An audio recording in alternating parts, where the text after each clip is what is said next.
Everyone sees dolphins as friendly, playful creatures. They leap through waves, perform tricks in shows, and even appear to smile at us from the water. That constant grin has made them symbols of joy and innocence in our imaginations. People believe they are the human friends of the sea. But that smile is not a smile. It is simply the fixed shape of their jaw and mouth, an anatomical feature with no connection to emotion. Behind this unchanging mask is an animal with remarkable intelligence, a psychopathic mind devoid of morals.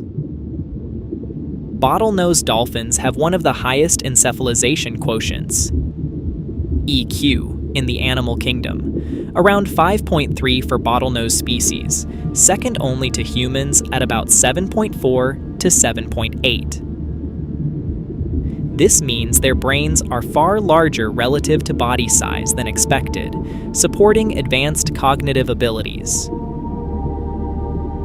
They pass the mirror self-recognition test, a rare marker of self-awareness shared with great apes and elephants. They develop unique signature whistles that function like individual names, learned early in life and used to call specific companions. They form complex social groups, solve problems creatively, use tools, such as sponges for foraging protection, and show long-term social memory, recognizing former associates' whistles after separations of over 20 years. Intelligence at this level enables sophisticated behaviors. In humans, it often leads to cooperation and empathy. But in dolphins, it also enables calculated strategies for reproduction and dominance. Behaviors that include extreme coercion, alliances for control, and infanticide to gain mating advantages. The ocean's most charismatic animal hides a reality far from the friendly image we project. Nothing about dolphins is as innocent as it appears.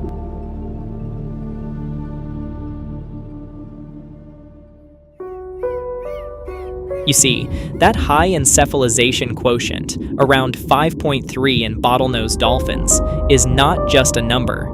It reflects a brain with an exceptionally folded neocortex, far more complex than in most mammals. The cerebral hemispheres are large and convoluted, supporting neural circuits for advanced social processing, memory, and problem solving.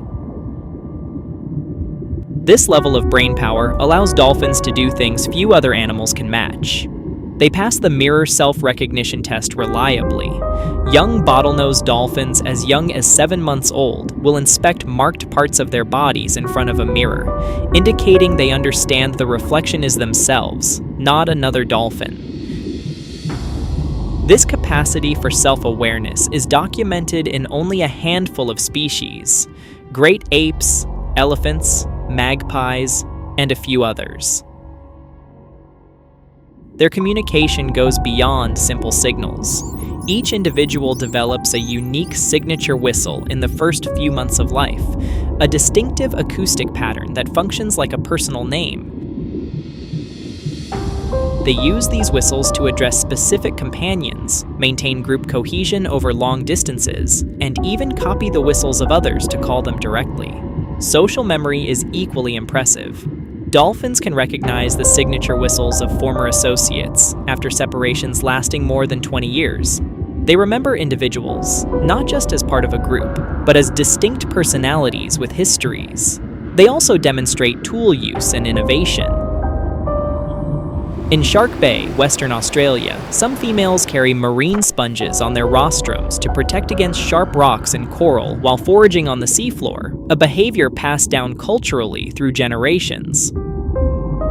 They solve novel problems in captivity, understand symbolic gestures, and even show signs of metacognition, knowing what they know and adjusting their behavior accordingly. All of this cognitive sophistication exists in a highly competitive social environment. Males compete intensely for access to fertile females. Females invest years in raising a single calf, making reproductive opportunities scarce and valuable. In such conditions, intelligence does not always favor peaceful cooperation. It favors strategies that maximize reproductive success, even when those strategies involve control, deception, and lethal force. In other highly intelligent social mammals, like chimpanzees, advanced cognition enables complex alliances, tactical deception, and lethal raids on neighboring groups. Dolphins follow a similar pattern, but in an aquatic world where physical power and coordination can be amplified by group action.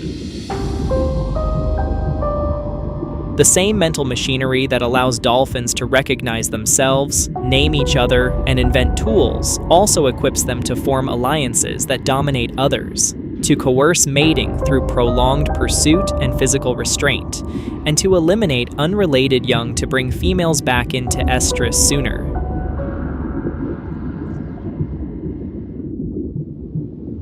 You see, in the vast competitive world of the ocean, where fertile females represent rare and valuable opportunities, male bottlenose dolphins rarely hunt alone. Instead, they build alliances, long-lasting coalitions that can include anywhere from 2 to 14 individuals and endure for years, sometimes decades. In well-studied populations like Shark Bay, these groups operate on multiple levels. Smaller first-order alliances of 2 or 3 males directly target and control a female, while larger second-order alliances provide backup, defend territory, and clash with rival coalitions to maintain dominance. The coordination is seamless and deliberate, a clear product of their advanced social intelligence. When a female enters estrus, the males move in quickly and decisively. They isolate her from her original group, cut off her escape routes, and force her into prolonged consortships that can last days or even weeks. To keep her in place, they rely on relentless physical force, repeated ramming with their rostrums, powerful strikes from tails and peduncles, and deep bites that leave lasting scars. These tooth rakes, parallel grooves from their conical teeth, appear on the bodies of 83% of the individuals in studied groups, but cycling females bear them far more often and in much greater severity than non-cycling ones, especially around the flanks, peduncle, and genital regions. Females do not submit passively. They fight to break free, zigzagging through the water, diving deep, trying to rejoin other groups or find temporary shelter.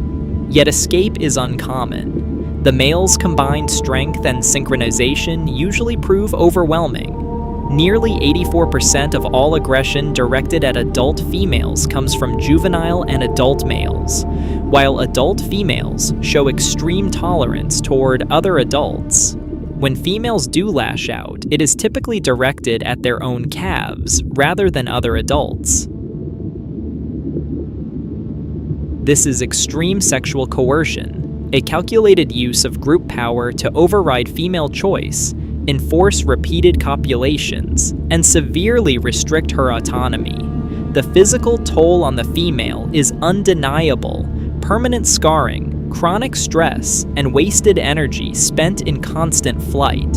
For the males, the reward is a higher chance of fathering the next calf in a reproductive system where each female invests years in raising just one offspring.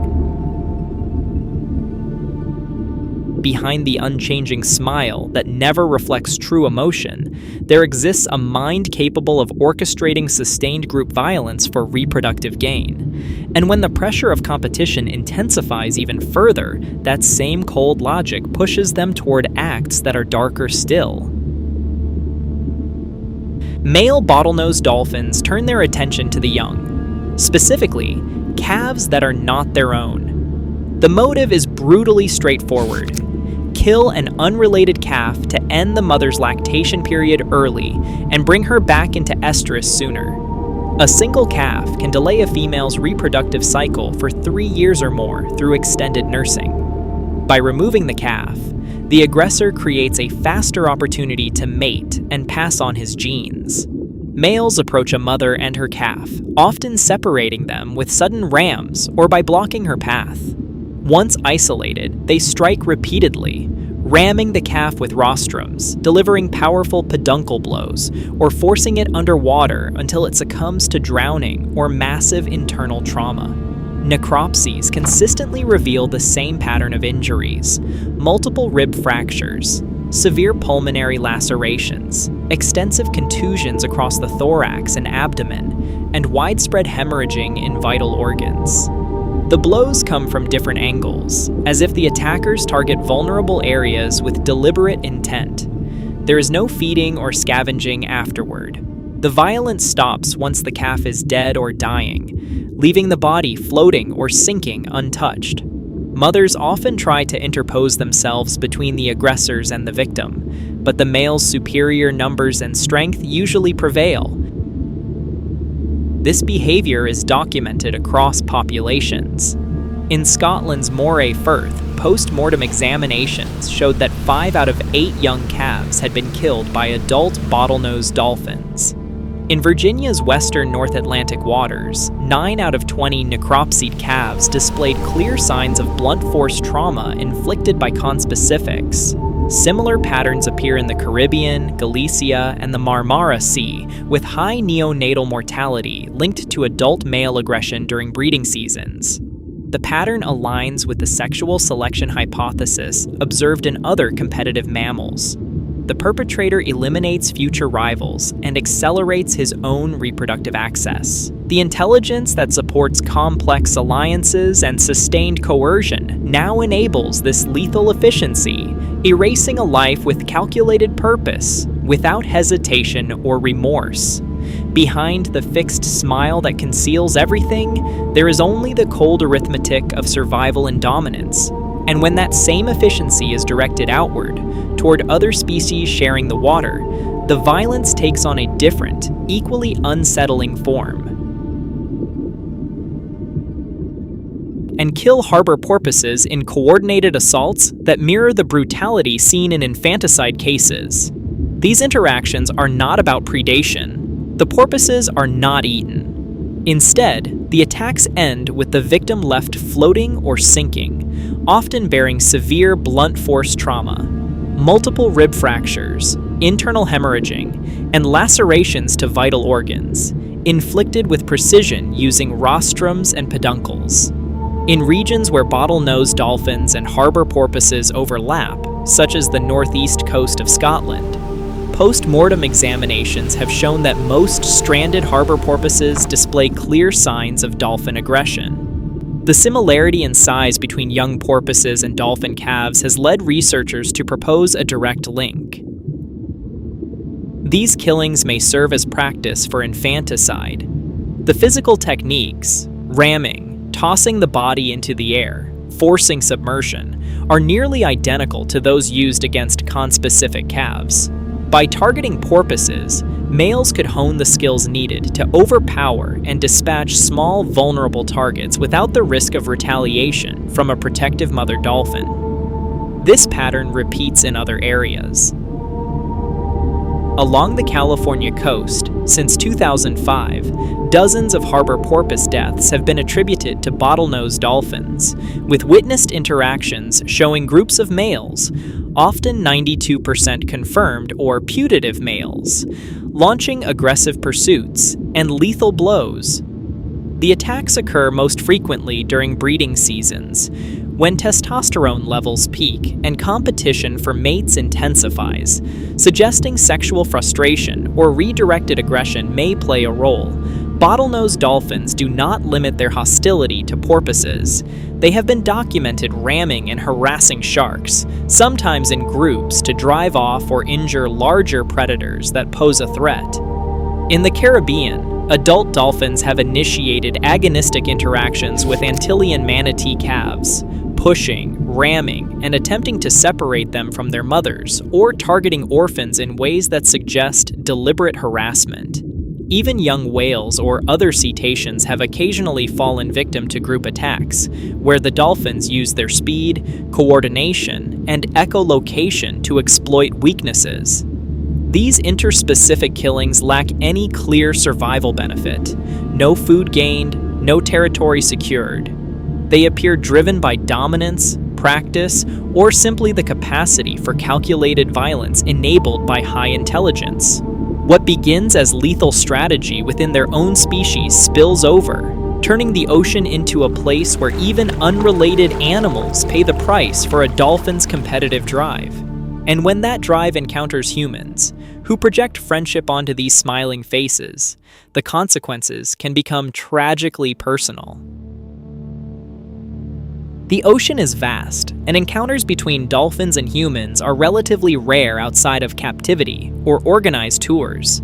Yet when they do happen, the outcome can shift from playful curiosity to something far more dangerous. Bottlenose dolphins have attacked humans in both wild and captive settings, often with behaviors that echo the patterns of dominance and coercion seen among their own kind. In the wild, most interactions begin innocently. Dolphins approaching swimmers, boaters, or divers, sometimes circling, nudging, or leaping nearby. But in rare cases, the interaction escalates. Males, particularly solitary or frustrated individuals, have been documented attempting forced sexual contact, pressing their genitals against humans, ramming with rostrums, or biting to restrain. The physical power behind these advances is immense. A dolphin can generate enough force to fracture bones or cause internal injuries. One documented fatal case occurred in Brazil in 1994, when a solitary male bottlenose dolphin named Tiao repeatedly rammed and bit a swimmer in the chest, causing massive internal hemorrhaging that led to death. More recent incidents, particularly in Japan between 2022 and 2024, involved a single male attacking at least 18 swimmers in quick succession, biting legs, torsos, and hands, leaving deep wounds requiring hospital treatment. In captivity, where dolphins are confined and frequently interact with trainers, aggression manifests differently, but follows similar themes.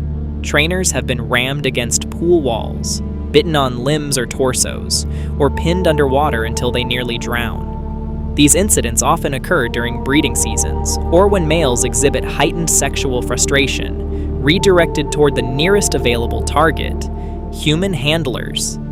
Humans tend to interpret dolphin behavior through an anthropomorphic lens: playful, friendly, curious. Yet the same intelligence that enables signature whistles and tool use also allows dolphins to recognize power dynamics, exploit vulnerabilities, and apply force with intent. What we see as affection or mischief can, in reality, be an assertion of dominance or an attempt at coercion, amplified by a body built for speed and impact. The smile remains fixed, unchanging, and emotionless, while the mind behind it assesses, decides, and acts. And in that gap between our perception and their reality lies perhaps the most unsettling truth of all. Behind that unchanging smile lies an animal with one of the most advanced minds on Earth, capable of self-recognition, individual names, cultural tool use, long-term memory, and intricate social that allows them to recognize themselves in mirrors and invent protective sponges. Also equips them to form alliances that coerce females for weeks, to kill unrelated calves with precise blunt force trauma, to attack and slaughter harbor porpoises in practice-like assaults, and to turn that aggression toward humans when the opportunity arises. Intelligence does not guarantee kindness. In humans, it can foster empathy, art, and cooperation. In dolphins, it frequently fuels calculation, dominance, and lethal strategies that maximize reproductive success at any cost. The ocean is a place of scarce resources and intense competition. In that arena, a brilliant mind does not always choose gentleness.